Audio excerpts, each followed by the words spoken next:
Good afternoon, everyone. Thank you for joining the webinar today. So in today's webinar, we'll be covering a few tips and tricks on the installation, commissioning of Fronius GEN24 inverter. So we'll get it started. And if you guys are from Melbourne or Victoria, I'm pretty sure you guys must have been excited to celebrate your second lockdown free weekend. So I'm excited as well. So let's get it started with the topics today. So today we'll be covering the webinar. So myself, I'm Balaji Ganesan. I'm the lead tech support engineer at Fronius, and we'll be doing the webinar along with one of my senior colleagues, Fabrizio, who's also part of our team. So in today's webinar, we cover the following topics, which includes the installation and cabling of a Fronius GEN24 inverter, few commissioning tips and tricks, including reconfiguring the network settings, setting up the smart meter and the export limit settings, and we'll also give you a live demo on how to reload the country setup and how to verify the power quality settings that have been enabled on the inverter, and few important commissioning tips on using a BYD battery with the Gen24 and the tools we offer. And we'll also have a Q&A session at the end of the webinar. So your questions will be answered at the end of the webinar. So if you have, feel free to ask any questions that you may have. Alrighty. So before we jump into the topic, just a brief overview about Fronius and what we do. So we established our charging division back in 1945, and that was our very first business. And then we had our welding unit established in 1950, and then the solar energy began in 1992. So although we have three different business units, we have few things in common. So as you can see, charging, welding, and solar energy, which means we've been pioneers in the power conversion industry for such a long time. And apart from that, we also have one thing in common, which is our vision. So that's nothing but 24 hours of sun. So what is 24 hours of sun? What does it mean? So from the following picture, you can notice that's our vision. And you can see all sorts of renewable energy sources put together. So you can see a residential solar building, and you can see a commercial PV plant, and also a hydrogen plant up here, a few wind turbines, and a hydro plant. So 24 hours of sun is nothing but putting all sorts of renewables to get the future source of energy supply through 100% renewables. So it's all about sector integration, guys. So how do we get into this vision, and how do we achieve this? So in order to achieve this vision, all the products and solutions that we offer at Fronius are based on these three key principles. So which is nothing but the system being more flexible and future-proof. So that, for example, you could add a battery storage system later on, or integrate your electric vehicle to charge from your PV, and making the energy supply more reliable. So, the energy supply must be up and running all the time. And then the energy supply must be more optimized. So you must be able to meet the needs of everyone, and must be more affordable. Now, let's focus on how Fronius Gen24 helps us to achieve this vision of 24 hours of sun. All right. And I will start with the installation. And before we jump into the main topic of the installation, let's have a quick overview about the different inverter models that we have on the Gen24. So to begin with, we have the Symo GEN24 Plus, which is the 3-phase hybrid inverter, and with power classes 3 to 5, 8, 6, 8, and 10. 2 MPPTs on the first tracker. You can have up to 25 amps with 2 inputs. And then on the second tracker, you can have up to 12.5 amps and 1 input as well. And there is a separate battery input, which is rated to 22 amps. So unlike the Symo hybrid, where we had 1 MPPT for the PV and the other MPPT is used for the battery, on the Gen24, we have two separate MPPTs for the PV and a separate input for the battery. So at the moment, we are compatible with the BYD HVS and the HVM, but we'll be looking forward to have a tie-up with other battery manufacturers as well in the future, but not sure who that is at the moment. And then we also have the single-phase version of the hybrid inverter, which is the Primo GEN24 Plus, and the power classes starts from 3 to 6, and MPPT 1 has 22 amps per tracker, and then two inputs, and then the second tracker has 12 amps and 2 inputs, and it has got a separate battery input as well. So now we know what the inverter models we offer, and now let's move on to the installation tips and tricks. So what's important is we have the right site and location for installing the inverter.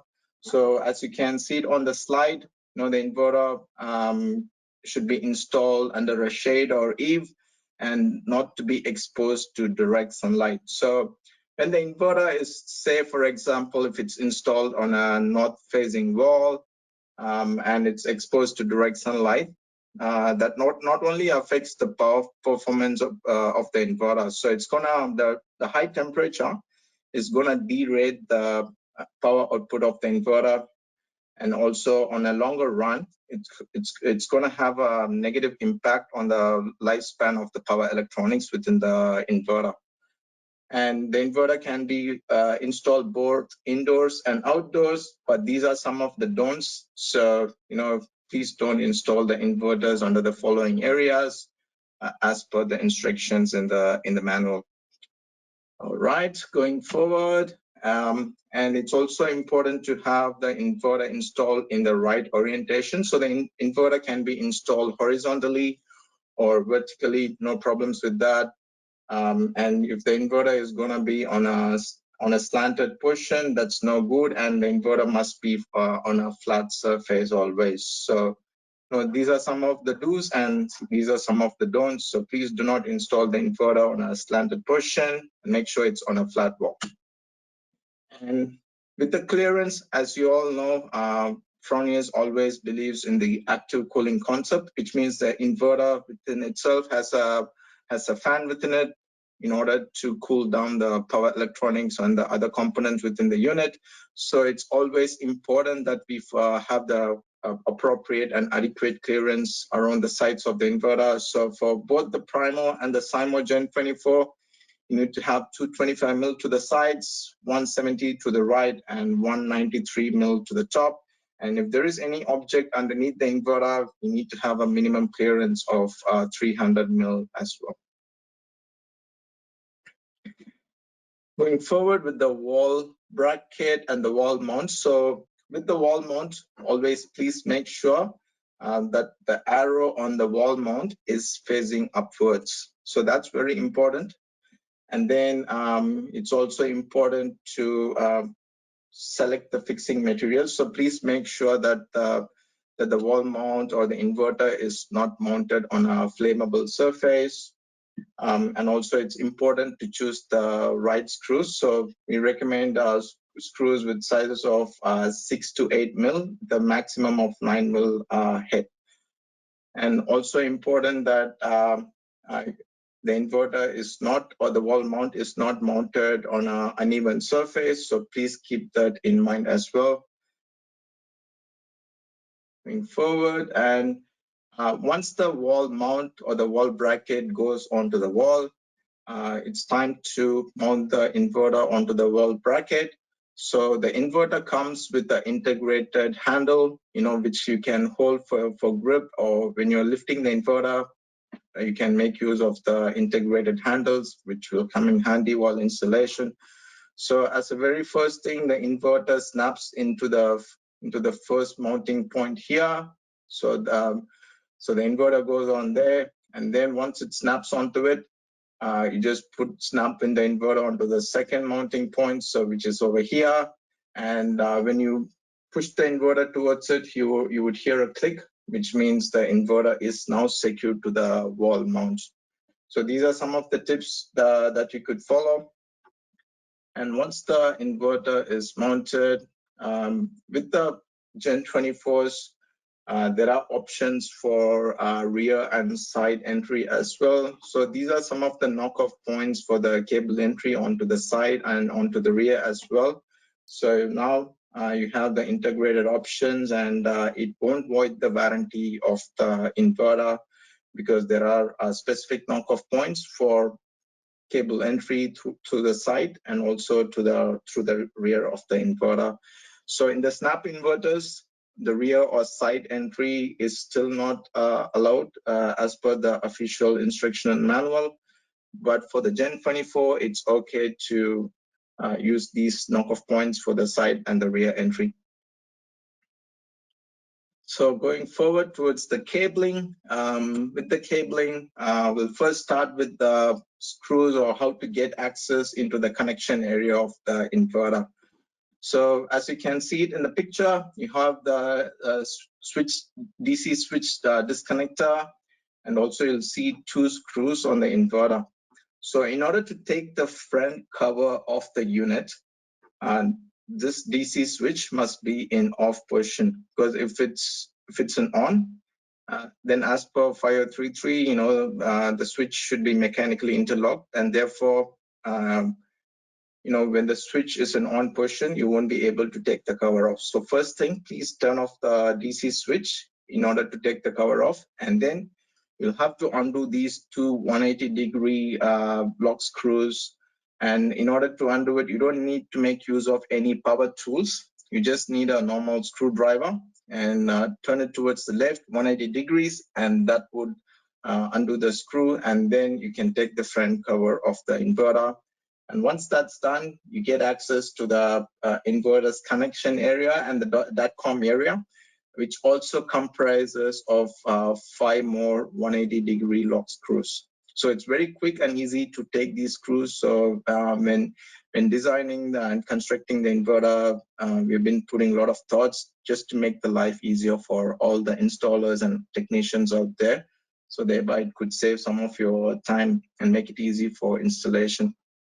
So there are no torque screwdrivers needed in order to undo the screws. Just going further, and then once you open this black cover, you get access to the inverter's connection area, which would look like this. And then you have the DC connections onto the left, and you can see the strain relief as well. And then the pilot communication area. This is the pilot card, which is very similar to the data manager card on a snap inverter. And then you see the AC connection area, where you get your AC cables, the line, neutral, and earth, and then the connection point for the PV point that's on the inverter. And you could also notice the earth bus bar, or the grounding terminal block of the inverter. So with the DC inputs, you could see the MPPD1 and MPPD2 marking over there, and then you can also see the battery inputs, the plus and minus, and then you could see the MPPD2 inputs over here. So those are the DC inputs, and then this is the pilot, where you would connect the smart meter, or if you're running a LAN cable from the router to the inverter, you would be making use of the LAN 1 port on the pilot interface. So we'll go in much more detail about the pilot in the upcoming slides, but we're just giving an overview on this picture. And then this is the AC connection area, as we said before. Moving forward, and this slide would show you an overview of the pilot interface. And you could compare this pilot, or say it's somewhat similar to the data manager card, but with much more advanced functionalities. So with the pilot, unlike the data manager card, which has only 1 Modbus terminal, with the pilot you have 2 Modbus terminals, so which is the Modbus 0 and the Modbus 1. And then you have 2 LAN ports on the inverter, LAN 1 and LAN 2. LAN 1, you could make use of the LAN 1 to connect a LAN cable from the router, or you can also access the inverter data through the LAN port, or you can also use it for the Modbus communications. And apart from that, you could also see the I/O ports, by means of which you can connect your backup power contactors and relays, or if you're going to make use of the load management function on the inverter, you can make use of the I/O ports. And then you have a USB port. So on a Gen24, it's very important to know this. We don't have USB software updates. So this USB port here is purely a source of power supply, and it's not possible to run USB software updates using this USB port. And the inverter has also a wired shutdown pin, which comes bridged by the factory. So if you're making use of a genset on site, and if you want to turn off the inverter when the genset is kicking in, you can wire a relay to the WSD port and ramp down the inverter when the genset kicks in. Going forward, and this picture here just shows an overview of the cable glands that are available for data communication. So if you're planning to run a comms cable or a LAN cable, you could make use of these cable glands for data communication, and you can see it over here. With, you can see the cable glands along with the LAN cable that's running through it, and this area here, this plastic casing here, it separates the DATCOM cables from the AC and DC cables over there. Now, if required, this can be removed while bringing in the cables. So there's just few options out there for you. Just going through the cable cross section that can be allowed. So it's the same for both the Primo and the Symo Gen24. For the AC and DC connection, you can have up to a maximum of 10 mil for both AC and DC. And for the grounding terminal, the earth bus bar, you can have up to a maximum of 16 mil cable. And for the data communication, the RS485 and other battery cabling, you can have up to a maximum of up to 1.5 mil for both Modbus, the I/O ports, and it's always recommended for the Modbus communications. We use a shielded Cat5 cable or higher. Shielding is always better in order to protect the DATCOM components getting damaged due to surge. And just an overview of the connection area as well. So over here, you can see the DC cable glands, and then you can also see the optional cable gland for extending the Wi-Fi antenna, and also the data communication ports over here, and also the cable gland for the data communication area here, where you can run through a LAN cable. And then these are the optional cable glands for grounding and the other backup power. So, and number 6 is the cable gland for the AC connections. And I reckon we had a look onto this before. There's a separate connection, separation from the connection area from the AC and the DC side, which separates the comms cable from both of them. So if required, it can be removed while installing. And now we are moving towards the PV points. So as you may have noticed on the AC side of the inverter, along with the AC cables, there was a separate terminal on the inverter next to the AC connection, which is nothing but the PV point. So what does the PV point mean? So the PV point is nothing but it's like a power socket, which you can wire it onto the inverter. And when there is a power outage, the inverter should be able to provide backup power up to 3 kilowatts, even without a battery. But in order to do that, the inverter should make power, and therefore there should be enough solar irradiance for the inverter to make power. So some of the important tips that could be remembered here when wiring the PV point. The PV point requires an RCD for protection. So you need to have an RCD installed for the power socket. And then it's also important to know you need to run an earth cable, need to connect the neutral on the PV point to the earth bus bar on the inverter. So that's very important. So you need to run a cable from the neutral to the earth bus bar of the inverter's bus bar. Okay. And then few other important points to be noticed. If there is a BYD battery with backup, you won't be able to make use of the PV point. So long story short, you can either use the PV point or the battery's backup power through the inverter. So both the PV point and the battery backup cannot operate in parallel. So only one at a time. So going forward, this is just a simple picture of the wiring diagram for the PV point, which I just mentioned in the slide before. So now we'll move on to the commissioning part, and I will pass on the slide to Fabrizio. Hey Fab, over to you, Hey man. Balaji, good, thank you. Thanks for that. Hey everyone, good to be here. So on the next slides, I'll just discuss the commissioning process with the Fronius GEN24 and some tips and tricks that are quite useful. So first of all, I will show you how to activate the access point. The access point needs to be activated so you can communicate to the inverter and then change settings inside the web interface or commission the inverter. So to activate the access point, you just need to touch the optic sensor on the inverter, which is located here in the middle. And once you touch it once, you will see that the LED on the right-hand side will start flashing blue, okay?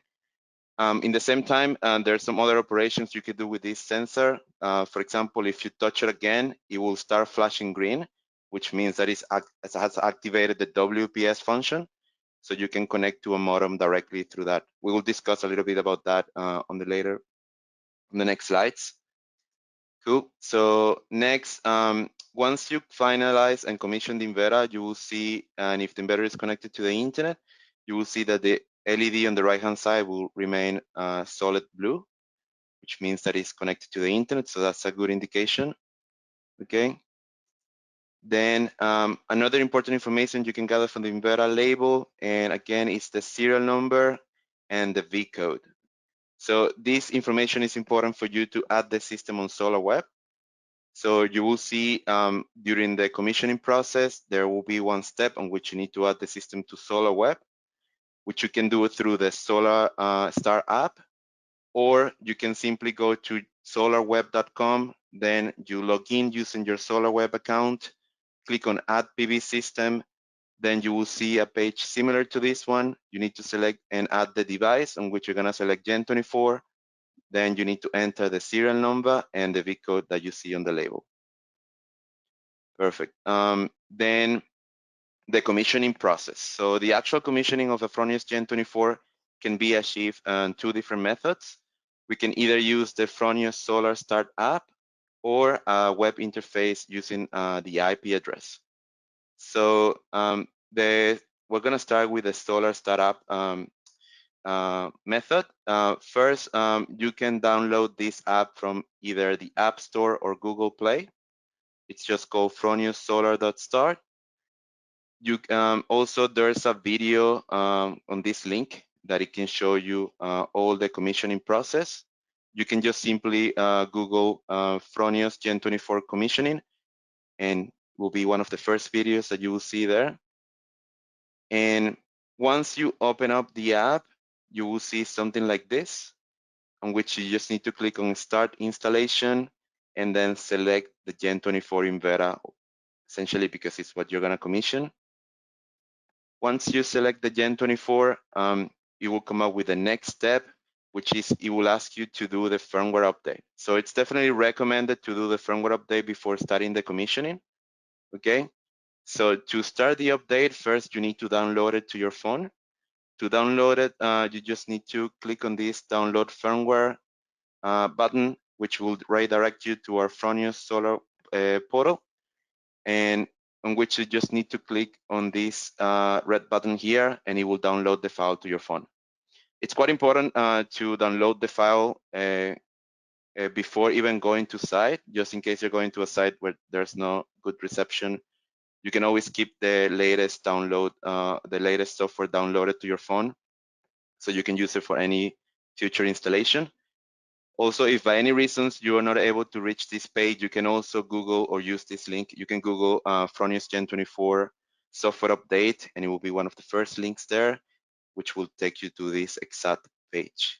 The size of this file is about 110 and 120 megabytes. So the latest one, I believe, is about 117. So it's something for you to make sure you downloaded the software correctly and you got the correct file there. All right, so once you have downloaded the software, it's time to start the update. So you just need to go to the app, and on the second step, you just need to click on Start Update.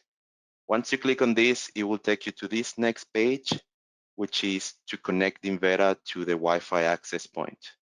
So essentially, again, what you need to do is just touch the optical sensor until the LED on the right-hand side starts flashing blue. Then once you come back to the app will automatically connect your phone to the Wi-Fi access point.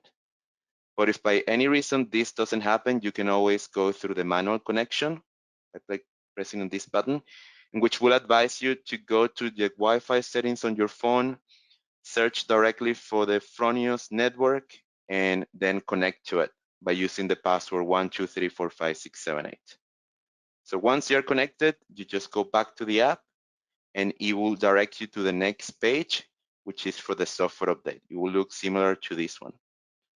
On this next window, all you need to do is click on Browse File, search the file that you just downloaded, and run the update.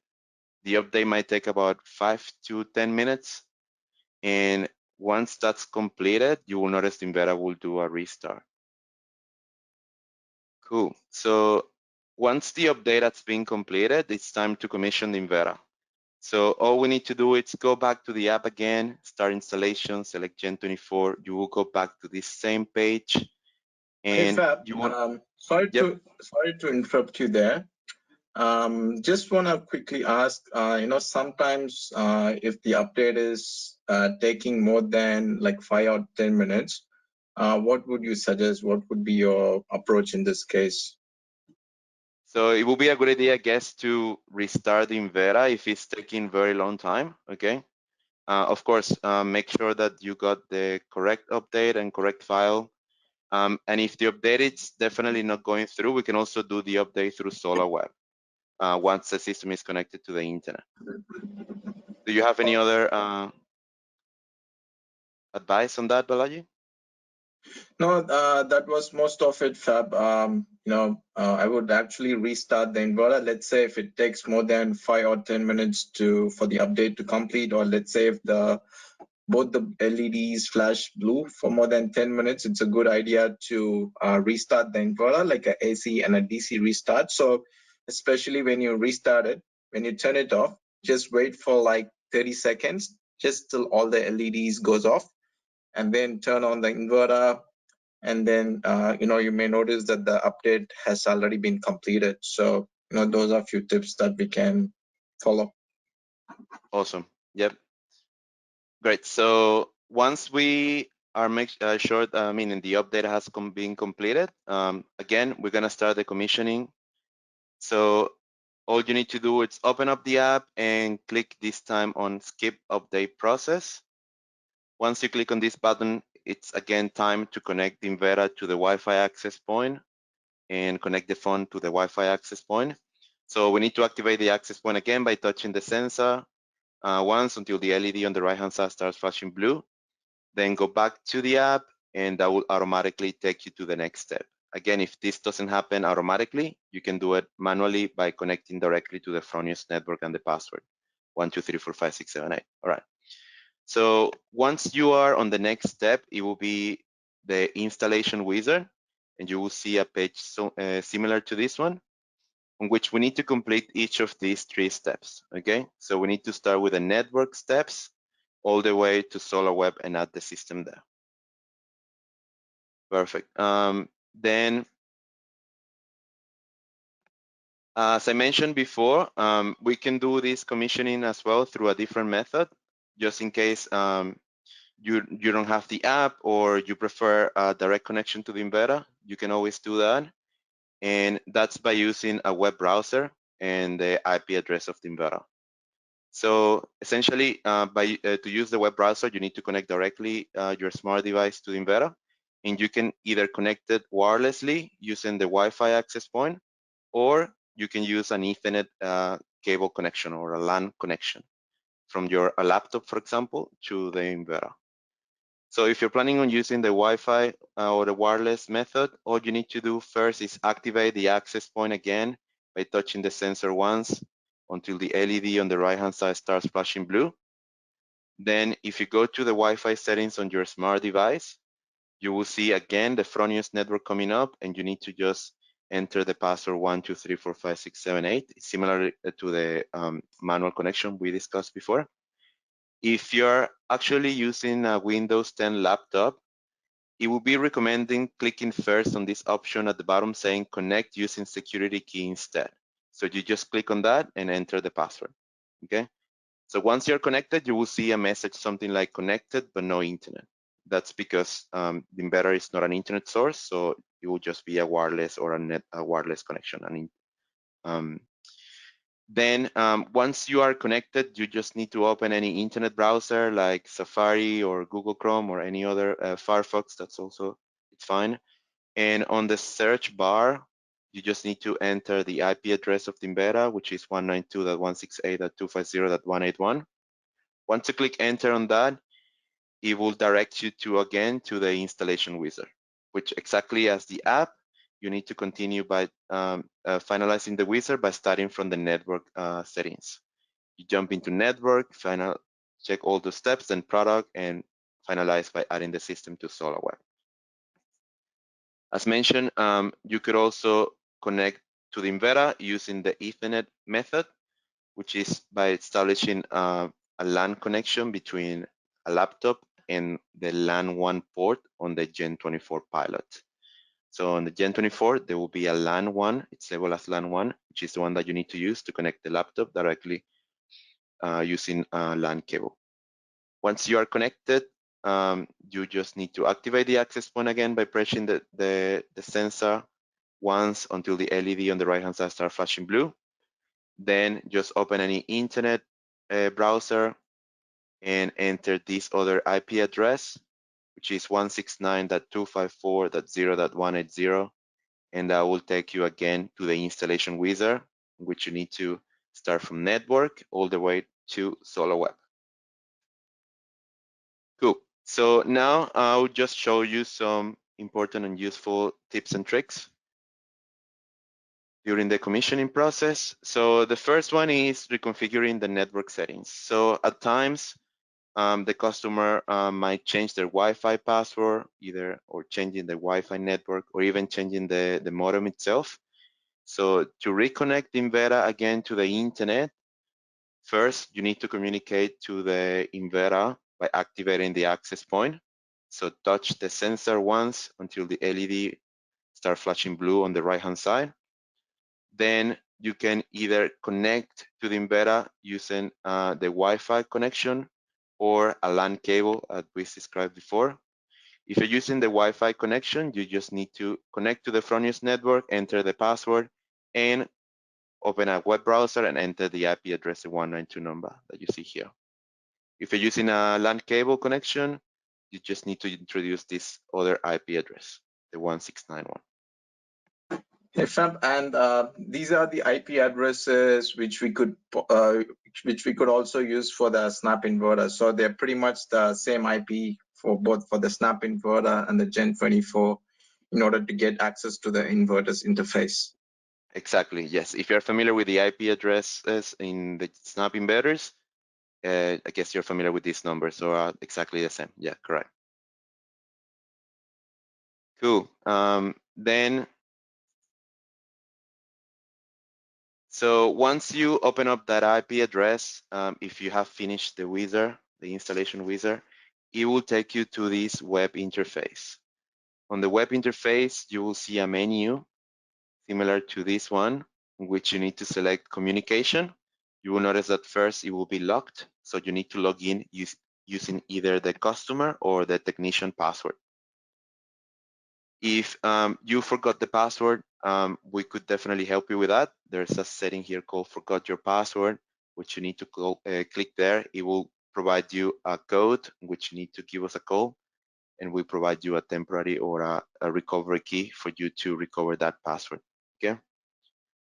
So once you log in, just need to click on network, which is the very top section here.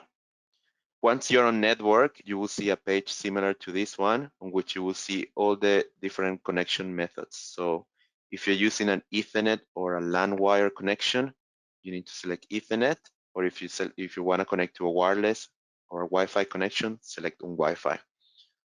If you're planning on configuring the network to an Ethernet LAN connection, just click on Ethernet, and then it will open up a page like this one, on which you need to select either automatic or static. So automatic is for a dynamic IP address, and static is for a fixed or a static IP address. So I would recommend you using automatic. Automatic is the most commonly used one. So once you click on automatic, just click on connect.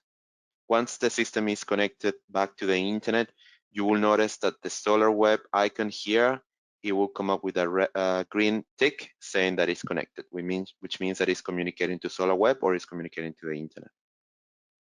Perfect.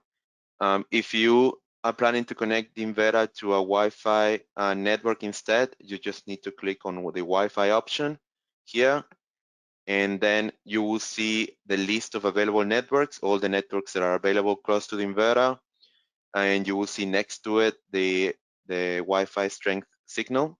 Of course, if it is all dark gray, it means that it's full strength, or if you see a little one like this one, it means that it's a weak Wi-Fi signal, which is quite important to check in case there's issues connecting to the internet. So if you're planning on connecting to this one, you just select the network, and then it will expand something like this window on which you need to enter the Wi-Fi password. Okay, I would recommend you clicking on this little eye so you can see what's the Wi-Fi password you're introducing there. Then as well, you can select either automatic for a dynamic IP address or static for a fixed IP address. So just leave it on automatic, okay, and click on connect. So then once it's connected, you will see the Solar Web icon. It will show us connected with a green tick. Cool. Another quite important tip, or it's for the commissioning and the activation of the Fronius smart meter and setting up the export limitation. So for the activation of the smart meter, similarly to the snap inverters, it's quite important that we make sure the wiring is done correctly. So first, make sure you're using a Cat5 or a Cat6 cable for the communication wiring. Of course, make sure that the cable is in compliance with AS 3000. If the cable, for example, are running with the AC cabling, you need to make sure that it's rated to 240 volts, like for example, the C-bus cable. We recommend a maximum distance of about 300 meters. And we also recommend using one single twisted pair for M1 plus and M1 minus.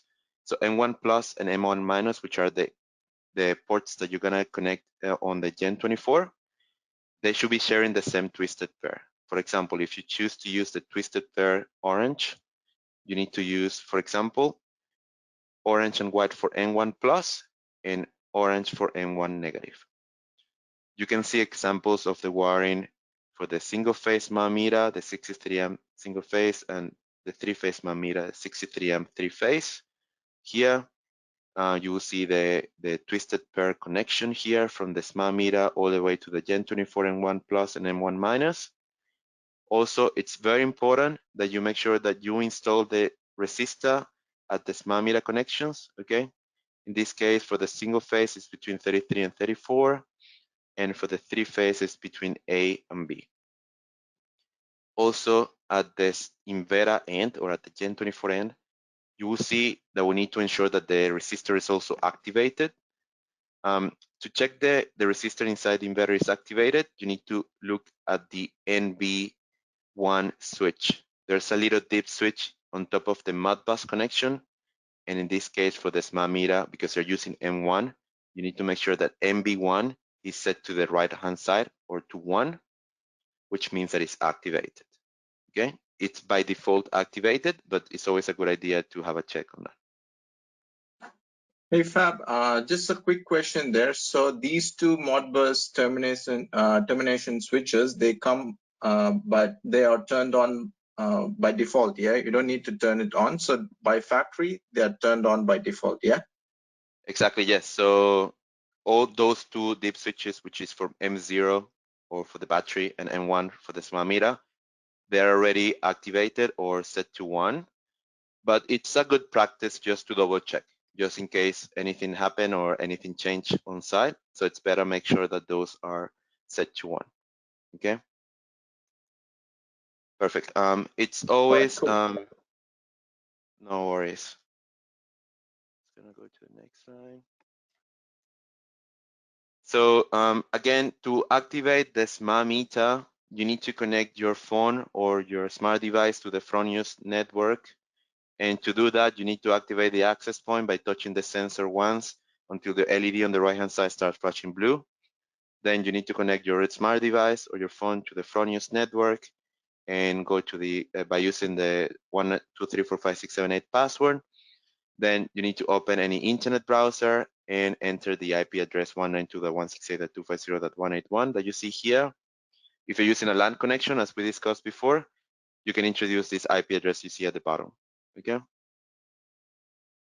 Then to activate the smart meter, it's done through 2 different steps, or there's 2 ways to do this. If you haven't finished the wizard, it will just pump you to the installation wizard, as we discussed before. And to activate the smart meter, it's through the product section, okay? So if you're commissioning the smart meter, the Gen24 for the first time, and you're still doing the wizard, you can also activate the smart meter through the installation wizard under the product section, okay? Once you reach the component section, you just need to click on the little plus here to add a component and then select power meter. Once the power meter has been added, you will see something similar to this. You will see the Fronius smart meter, and it will ask you to select the application, which is either grid connection point or load branch. Grid connection point, which is the most commonly used application, it's when the Fronius smart meter it's installed on the grid side of the inverter supply switch, which is basically at the feeding point on the switchboard, okay? So it's just right after the main supply switch. This means that the smart meter will be able to measure all the energy that is coming from the grid. So all the energy coming from the grid, it will go through the smart meter first, and then to the loads, including the inverter supply switches, okay? So this is how you activate the smart meter. You just need to click on next if you're doing it through the commissioning steps or the installation wizard.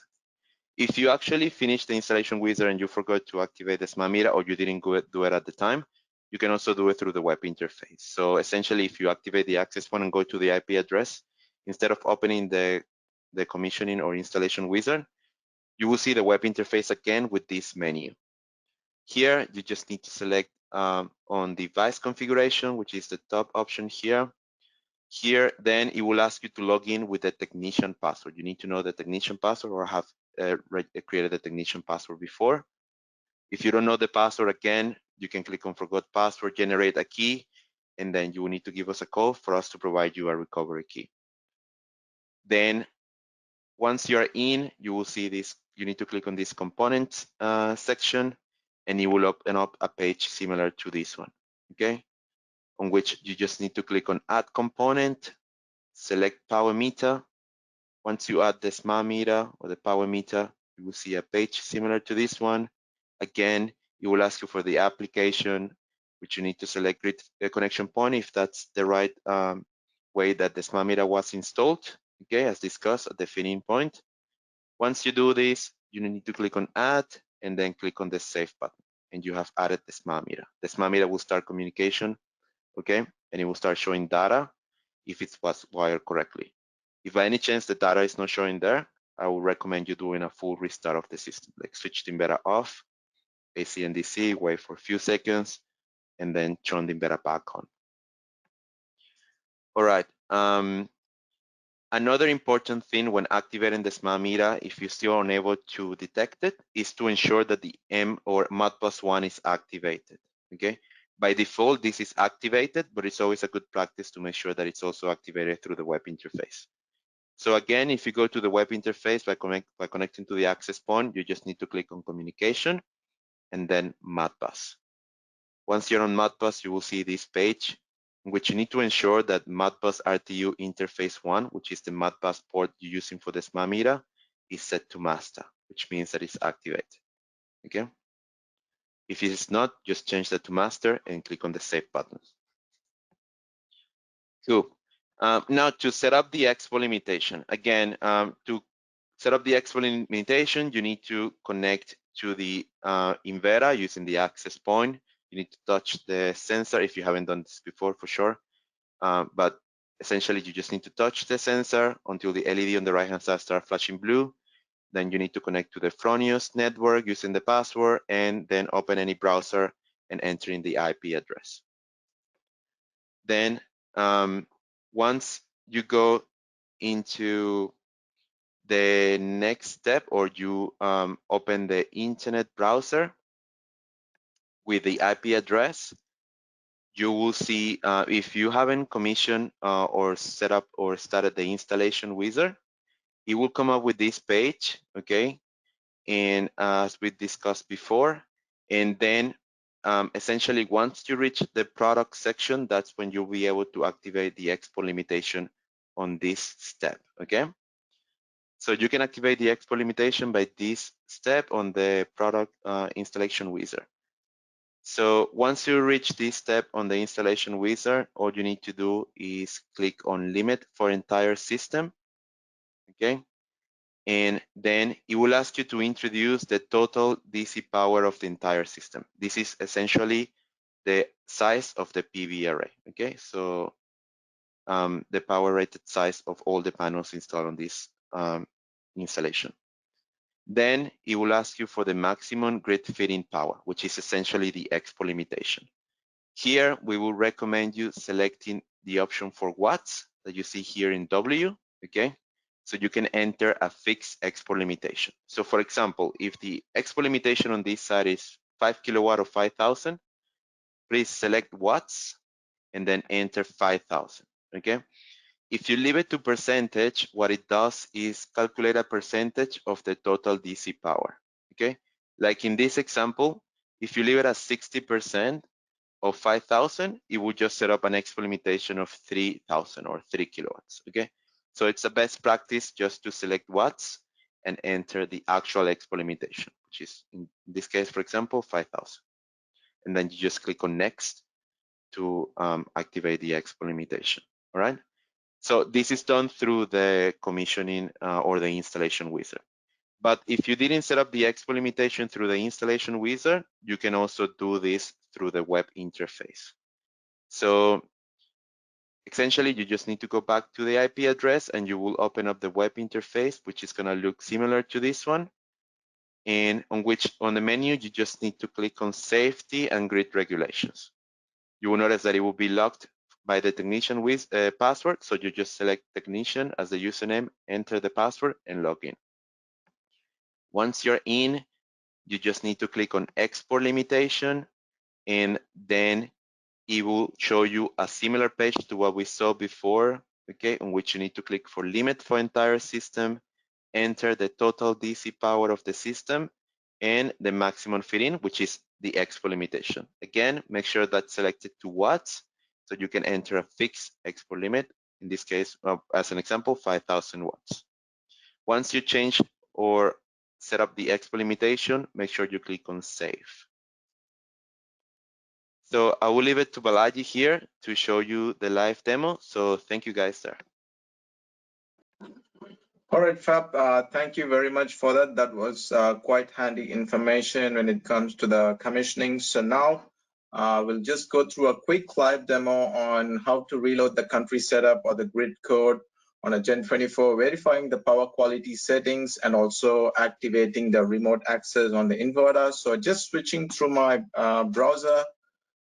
So here we go. So I just got one of the port forwarded systems in our office. So so first, let me show you on how to reload the country setup, or how to check the country setup or the grid code on the Gen24. So first we'll have to log in as the technician. So enter your technician password. You can also enable the show password if you need to double check your passwords. And once you log in order to reload the country setup, you'll have to choose this option, safety and grid regulations. So choose safety and grid regulations and choose the country setup, following which you'll need to enter the Profi menu access code, which can be provided by tech support, or if you know it already, you can enter this access code here and just click on unlock, and then choose the country setup selection again, where you can choose the country setup anywhere between AU1 to AU7. So please note, starting from December 18, 2021, with the new 4777.2 in place, some of these country setups could be possibly be changed as AUS region A, B, and C. So that would be in effect after the 18th of December 2021. But if your DNSP or state follows into one of these 7 country setups or grid code, you can make use of these grid codes. All right. So once you choose the country setup, just make sure you save the settings, and the inverter will reload with the new country settings. And that's how it's done. And if you need to make some changes to the power quality settings, it can be done under the grid support functions. And when you click on it, you'll be able to go through all the power quality settings, such as reactive power mode, the volt var, and the volt watt as well. So all these settings are in there, which you can get access to and change the grid setup or the grid parameters. So just going back, let me show you on how to verify the power quality settings and provide some sort of evidence or data to your DNSP in case if they request for this data. So in order to verify the power quality settings or this information, so you still log on to the 192 IP address and go to system. And once you're on the system, you got to go to information. So under information, you'll have a couple of options over there where you can see the version history, the software, and the device name, the network to which it is connected to, the license version, and also the setup version, where you can see the country setup of the inverter and stuff. And also you will be able to see the grid parameters that have been enabled on the inverter. And when you expand the menu, you will be able to see each and every grid parameter that's been set up on the inverter. So now how do you download this data? So it's quite simple. All you need to go is go to system, go to information, and then click on print to PDF. And then you can select any of the options you're after. So if you are just after the grid parameters that's been enabled on the inverter, you can just select those options and then download them as a PDF. So when you click on print, it will get downloaded as a PDF file onto your computer. So once you open the PDF file, you will get to see all the data that you chose.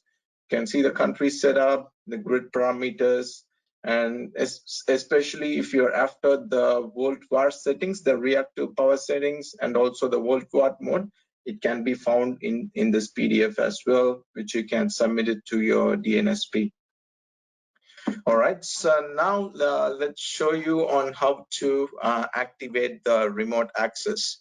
So one thing that's very important when it comes to remote access or activating remote access is that you need to call Fronius tech support, provide us the serial number of the inverter, and as a first thing, we will have to activate unlock the remote access in the backend. So please first do that, and once that's done, you will be able to activate the remote access at your end. So it's quite simple. You go onto the inverter's interface, and you may have been you have to log in as the customer or the technician, and just go to system. And once you're logged in, and click on system, go to support, and under support, you can enable the support user.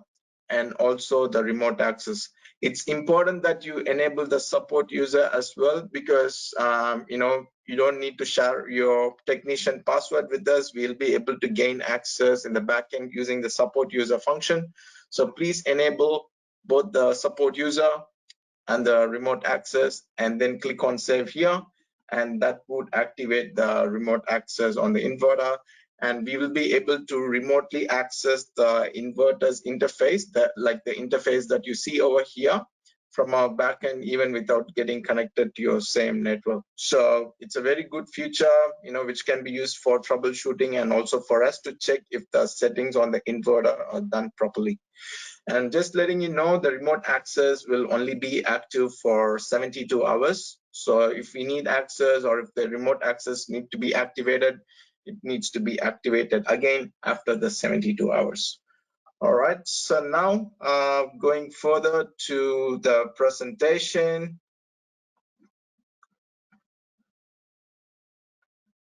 Okay.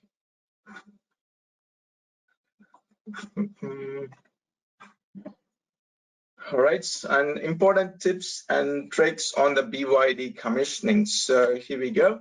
So some of the common points to be kept in mind is when you're with the Modbus connections between the battery and the inverter, always make sure that you use the M0 terminals on the pilot. And for the Fronius smart meter, the Modbus connections should be using the M1 terminals. And as Fabs mentioned before, always make sure that the M1 terminal on the Modbus settings are activated and is set to master.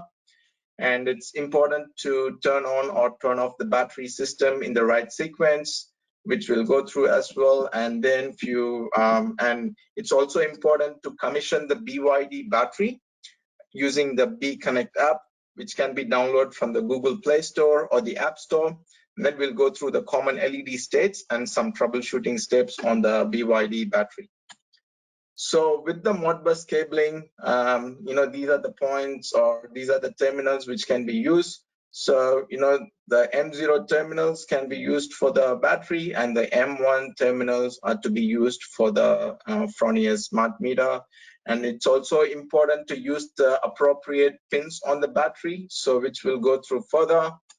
So just talking about the Modbus cabling on the battery, we'll have to make sure that we use the appropriate pins on the battery. So for example, we have two options here. One is the direct RS485 connect option, which you can see it on the top, and the other one is the RJ45 plug option. So there are two options out here. So just make sure when you use the direct connect option for the RS485, the first option, make sure you use the right terminals, and likewise the same applies for the other option as well. So just talking about the first option over here, so you need to make sure, if you're using this option, just make sure you use the right set of pins: 5 to V plus, 6 to the ground, 8 to M0 plus, and number 7 to M0 minus. And if the second option is being used, the pins are a bit different, so please don't swap the pin terminals. If the second terminal, if the RJ45 option is being used, just make sure you use 7 for V plus, 8 for the ground, 1 for M0 plus, and 2 for M0 minus. Quite simple. And going forward, so we can also check if you're turning on the battery system in the right sequence. Just make sure that when you're turning it on, you follow the sequence. If there is a switch or an isolator between the inverter and the battery, just turn it on first, and then turn on the battery, and then turn on the inverter. All right. And then when you're switching off the battery system, follow this sequence: turn off the inverter, turn off the battery, and then turn off the switch between the inverter and the battery if there is one. All right. And it's very, very important to know this step. The correct way to switch off the battery system is to press the LED button that's on the BCU. You can, on the top rack on the BCU, you'll be able to see a LED button. So when you turn off the battery, you need to press and hold the LED button for up to 5 seconds. and do not turn off the air switch or the circuit breaker that comes on the battery, which will lead to further problems. So that's very important to keep that in mind. And then some of the common LED states that can possibly occur on the battery. So how can we find out if there is an error code on the battery? So if the white LED flashes once and if the blue LED flashes several times, it indicates an error. So some of the commonly occurring states are, if the blue LED is flashing 11 times, it means there is a communication failure between the BMS and the BMU. So this can probably happen if the battery is not turned on or turned off in the right sequence. So it may be a very simple step, but turning on or turning off the battery plays a big part when commissioning a BYD system with the Gen24. Likewise, if the blue LED is flashing 12 times, it means a communication failure with the inverter, and you could check the Modbus cabling between the battery and the inverter.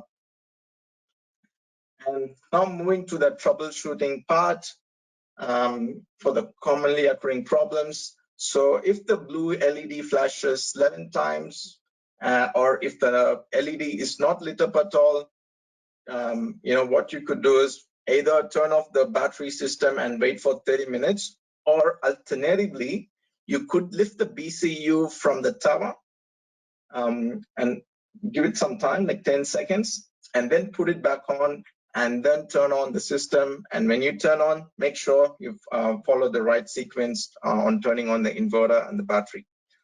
And then another common question that's been asked to us, or the issues faced on site, is the backup power not kicking in when the BYD backup is wired in the backup mode, along with the inverter.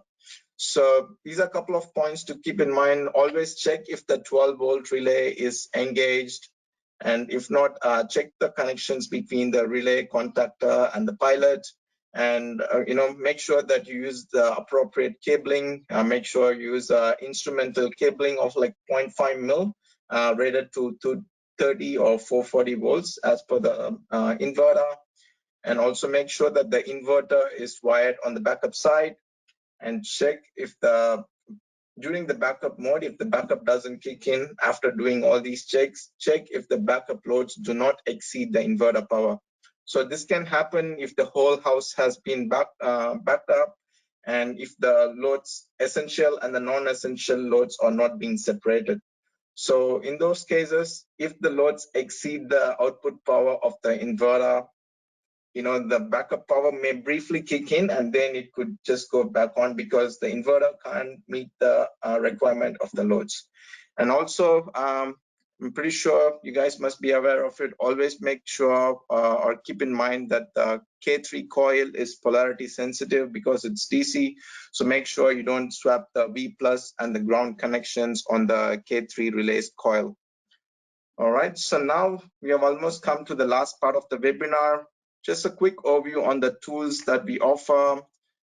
To begin with, as an installer or a technician or a service manager, you could make use of the Fronius SOS tool, which is nothing but the Solar online support tool. So with the Solar SOS, you will be able to troubleshoot any error code or any state codes that has occurred on the Fronius inverter. You could also get the warranty related details on an inverter. So you can punch in the serial number of an inverter and find out what's the warranty period left on it.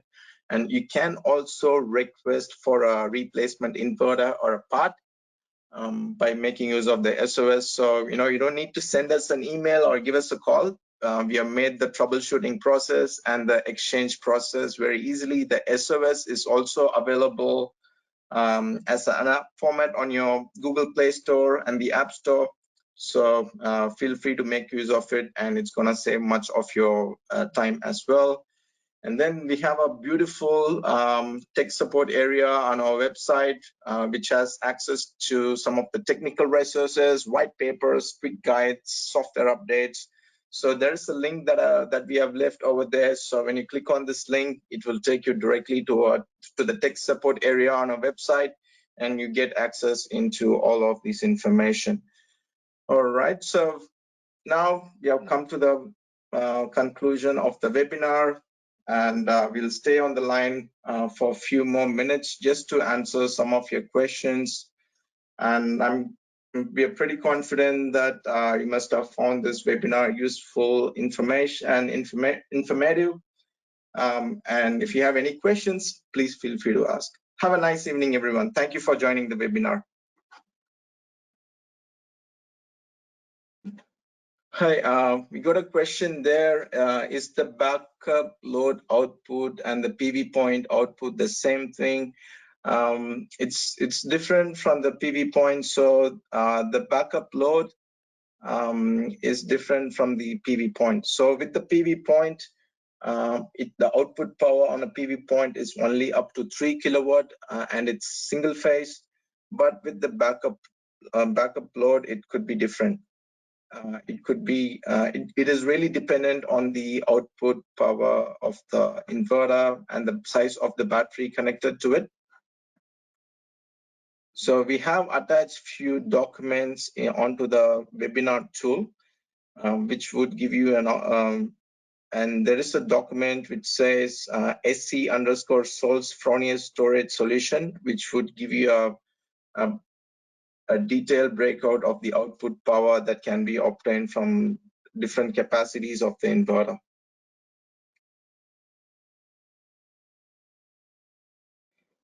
And so the backup load can be 3-phase, yeah, definitely. If it's a Symo GEN24, it's true 3-phase, and the backup will be on 3-phase as well.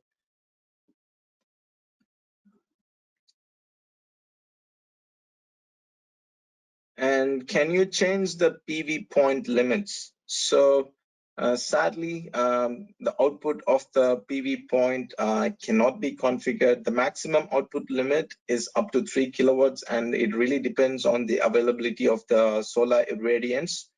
But answer to the question, it's not possible to configure or change the PV point output power.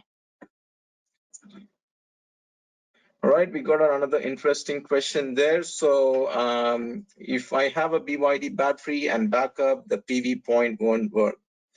Answer is, as I said before, the PV point and the backup power cannot operate in parallel, because when you're configuring the backup power, you can only either choose PV point or backup power from the battery. So not possible to run both backup and the battery at the same time. So if you have a battery, BYD battery, you can have the backup power from the inverter, or otherwise, if you don't, you can make use of the PV point. Another interesting question there. So how many BYD batteries can we have per inverter? So you can have up to 3 stacks of BYD batteries, the HVM22.3. We do have a document which explains the parallel compatibility between the BYD and the Gen24. We are happy to send this document to you. So in the backup mode, when you have multiple batteries, they can work in parallel, but it cannot exceed the output power of the inverter. So you'll have more time on backup. Let's say when you have like 3 stacks in parallel. So let's say if you have 1 battery and if you can have the backup running only for up to like 6 hours, and when you have multiple stacks, your backup time will increase. So it can work in parallel.